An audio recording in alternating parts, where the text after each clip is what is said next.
Mensagem do Papa Leão XIV. Para a 40ª Jornada Mundial da Juventude. 23 de novembro de 2025. Vós também haveis de dar testemunho, porque estáis comigo. Conferir, Evangelho de São João, capítulo 15, versículo 27. Queridos jovens, ao iniciar esta mensagem que vos dirijo, desejo, em primeiro lugar, dizer-vos obrigado. Obrigado pela alegria que transmitistes quando viestes a Roma para o vosso jubileu e obrigado também a todos os jovens que, em oração, se uniram a nós desde todas as partes do mundo. Foi um evento precioso para renovar o entusiasmo da fé e partilhar a esperança que arde nos nossos corações. Por isso, façamos com que o encontro jubilar não seja um momento isolado, mas assinale, em cada um de vós, um passo em frente na vida cristã e um forte encorajamento para perseverar no testemunho da fé. É precisamente esta dinâmica que está no centro da próxima Jornada Mundial da Juventude, que celebraremos no dia 23 de novembro, Domingo de Cristo Rei, e que terá como tema Vós também haveis de dar testemunho, porque estáis comigo. Conferir, Evangelho de São João, capítulo 15, versículo 27. Com a força do Espírito Santo, como peregrinos de esperança, preparemo-nos para ser testemunhas corajosas de Cristo. Comecemos, portanto, desde já, um caminho que nos guiará até a edição internacional da Jornada Mundial da Juventude do ano de 2027, em Seul. Nesta perspectiva, gostaria de me deter em dois aspectos do testemunho: a nossa amizade com Jesus, que recebemos de Deus como dom, e o empenho de cada um na sociedade, como construtores da paz. Amigos, portanto, testemunhas. O testemunho cristão nasce da amizade com o Senhor, crucificado e ressuscitado para a salvação de todos. Não se confunde com uma propaganda ideológica, mas é um verdadeiro princípio de transformação interior e de sensibilização social. Jesus quis chamar amigos os discípulos a quem deu a conhecer o reino de Deus e a quem pediu que ficassem com ele, para formar a sua comunidade e para os enviar a proclamar o Evangelho. Conferir, Evangelho de São João, capítulo 15, versículos 15 a 27.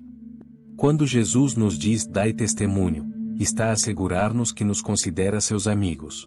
Só Ele conhece plenamente quem somos e por que estamos aqui. Conhece o coração de cada um de vós, jovens, a vossa indignação diante de discriminações e injustiças, o vosso desejo de verdade e de beleza, de alegria e de paz. Com a sua amizade, Ele escuta-vos, motiva-vos e guia-vos, chamando cada um de vós a uma vida nova. O olhar de Jesus, que quer sempre somente o nosso bem, precede-nos. Conferir, Evangelho de São Marcos, capítulo 10, versículo 21. Ele não nos quer como servos, nem como militantes de um partido. Chama-nos a estar com Ele como amigos, para que a nossa vida seja renovada. E o testemunho deriva espontaneamente da alegre novidade desta amizade. É uma amizade única, que nos dá a comunhão com Deus, uma amizade fiel, que nos faz descobrir a nossa própria dignidade e a dos outros, uma amizade eterna, que nem mesmo a morte pode destruir, porque tem a sua origem no crucificado ressuscitado. Pensemos na mensagem que o apóstolo João nos deixa no final do 4º Evangelho. Este é o discípulo que dá testemunho destas coisas e que as escreveu. E nós sabemos bem que o seu testemunho é verdadeiro. Conferir, Evangelho de São João, capítulo 21, versículo 24. Todo o relato anterior é resumido como um testemunho, cheio de gratidão e admiração, por parte de um discípulo que nunca diz o seu nome, mas que se define como o discípulo que Jesus amava. Este título é o reflexo de uma relação, não é o nome de um indivíduo, mas o testemunho de uma ligação pessoal com Cristo. Eis o que verdadeiramente importa para João: ser discípulo do Senhor e sentir-se amado por Ele.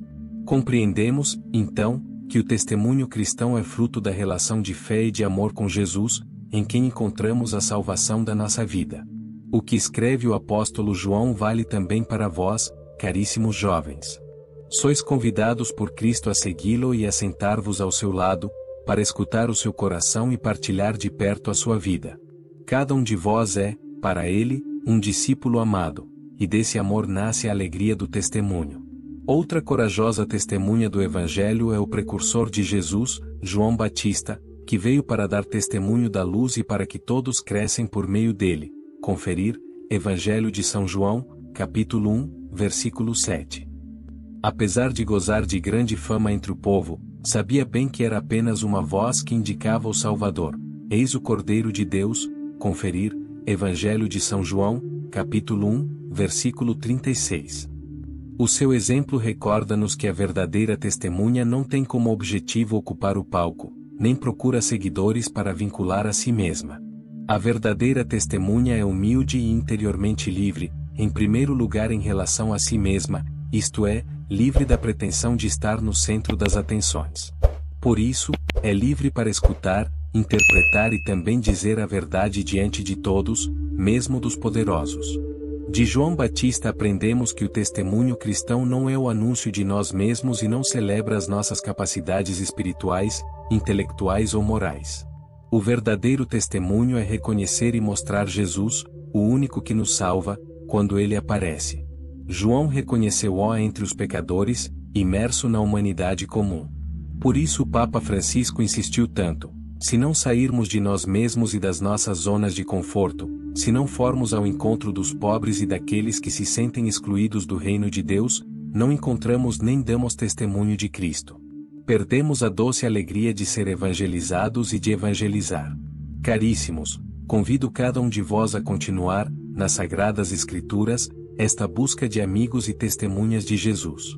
Ao ler os Evangelhos, vos dareis conta de que todos encontraram, na relação intensa com Cristo, o verdadeiro sentido da vida. Com efeito, as nossas perguntas mais profundas não encontram acolhimento nem respostas na rolagem infinita das telas que nos prendem a atenção, deixando a mente cansada e o coração vazio. Tais perguntas tampouco nos levam longe se as mantivermos fechadas em nós mesmos ou em círculos muito restritos. A realização dos nossos desejos autênticos passa sempre por sair de nós mesmos. Testemunhas, portanto, missionários. Desta forma, vós, jovens, com a ajuda do Espírito Santo, podeis tornar-vos missionários de Cristo no mundo. Muitos dos vossos coetâneos estão expostos à violência, obrigados a pegarem armas, forçados a separar-se dos seus entes queridos, a migrar e a fugir. A muitos falta-lhe a educação e outros bens essenciais. Porém, todos partilham convosco a busca de sentido e a insegurança que a acompanha, o desconforto pelas crescentes pressões sociais ou laborais, a dificuldade de enfrentar as crises familiares, a dolorosa sensação da falta de oportunidades, o remorso pelos erros cometidos. Vós mesmos podeis colocar-vos ao lado de outros jovens, caminhar com eles e mostrar que Deus, em Jesus, se aproximou de cada pessoa. Como o Papa Francisco gostava de dizer, Cristo mostra que Deus é proximidade, compaixão e ternura, carta encíclica de Lexit Nos, parágrafo 35. É verdade que nem sempre é fácil dar testemunho. Nos Evangelhos, encontramos frequentemente a tensão entre o acolhimento e a rejeição de Jesus. A luz brilhou nas trevas, mas as trevas não a receberam. Conferir, Evangelho de São João, capítulo 1, versículo 5. Do mesmo modo, o discípulo testemunha experimenta em primeira pessoa a rejeição, por vezes, até a oposição violenta. O Senhor não esconde esta dolorosa realidade. Se me perseguiram a mim, também vos hão de perseguir a vós. Conferir, Evangelho de São João, capítulo 15, versículo 20. No entanto, ela torna-se precisamente uma ocasião para pôr em prática o mandamento mais elevado: amai os vossos inimigos e orai pelos que vos perseguem. Conferir, Evangelho de São Mateus, capítulo 5, versículo 44. Foi o que fizeram os mártires desde o início da Igreja. Queridos jovens, esta não é uma história que pertença apenas ao passado. Ainda hoje, em tantos lugares do mundo, os cristãos e as pessoas de boa vontade sofrem perseguição, mentiras e violência. Talvez também vós fostes tocados por essa dolorosa experiência e tentados a reagir instintivamente, colocando-vos ao nível de quem vos rejeitou e tomando atitudes agressivas. Lembremo-nos, porém, do sábio conselho de São Paulo: não te deixes vencer pelo mal, mas vence o mal com o bem. Conferir, Epístola de São Paulo aos Romanos, capítulo 12, versículo 21. Portanto, não vos deixeis desanimar, como os santos, também vós sois chamados a perseverar com esperança, sobretudo diante das dificuldades e dos obstáculos. A fraternidade como vínculo de paz. Da amizade com Cristo, que é dom do Espírito Santo em nós, nasce um modo de viver que traz consigo o caráter da fraternidade.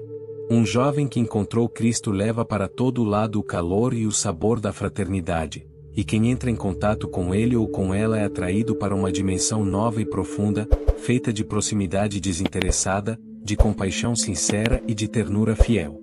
O Espírito Santo faz-nos ver o próximo com olhos novos, no outro está um irmão, uma irmã. O testemunho de fraternidade e de paz, que a amizade com Cristo suscita em nós, tira-nos da indiferença e da preguiça espiritual, fazendo-nos ultrapassar o fechamento e a suspeita. Além disso, une-nos uns aos outros, impelindo-nos a um empenho conjunto, desde o voluntariado até a caridade política, para construir novas condições de vida para todos. Não sigais aqueles que usam as palavras da fé para dividir. Em vez disso, organizai-vos para eliminar as desigualdades e reconciliar comunidades polarizadas e oprimidas. Portanto, queridos amigos, escutemos a voz de Deus em nós e vençamos o nosso egoísmo, tornando-nos operosos artesãos da paz. Então, essa paz, que é dom do Senhor ressuscitado, conferir, Evangelho de São João, capítulo 20, versículo 19, tornar-se-á visível no mundo através do testemunho comum de quem leva no coração o seu espírito. Queridos jovens, diante dos sofrimentos e das esperanças do mundo, fixemos o nosso olhar em Jesus. Quando estava prestes a morrer na cruz, ele entregou a Virgem Maria como mãe o discípulo João, e este como filho a Virgem Maria. Esse dom extremo de amor é para cada discípulo, para todos nós. Convido-vos, pois, a acolher este santo vínculo com Maria, mãe cheia de afeto e de compreensão, cultivando-o em particular com a oração do Rosário. Assim, em todas as situações da vida, experimentaremos que nunca estamos sozinhos, mas somos sempre filhos amados, perdoados e encorajados por Deus. Dai testemunho de tudo isto com alegria. Vaticano, na memória da Virgem Santa Maria do Rosário, 7 de outubro de 2025. Papa Leão XIV.